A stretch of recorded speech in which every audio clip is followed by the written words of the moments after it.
ধন্যবাদ জানাতে চাই যাদের কারণে আজকে মুক্ত হওয়ার সুযোগ পেয়েছি। সেই ৩৬শে জুলাই অর্থাৎ ৫ই আগস্টের মহা বিপ্লবী নায়কদের জন্য আমি ধন্যবাদ জানাতে চাই।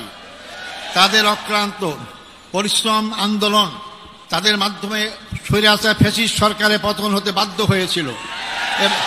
এবং সবচেয়ে আমি ধন্যবাদ জানাবো এই ক্ষেত্রে ছাত্র সমাজকে, যারা অতীতের অহংকার গর্বকে আবার প্রতিষ্ঠা করতে পেরেছেন।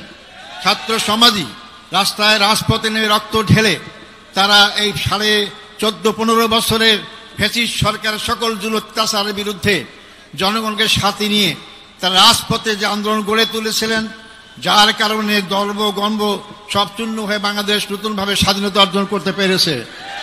আমি ধন্যবাদ জানাতে চাই ছাত্র, যুবক, শিক্ষক, সকল পেশাজীবী, সকল নারী পুরুষ, এমনকি শিশু বাচ্চাদেরকেও আমি দেখেছি তারা রাজপথে সেদিন নেমে এসেছিল। সবাইকে আমি ধন্যবাদ জানাতে চাই। আমি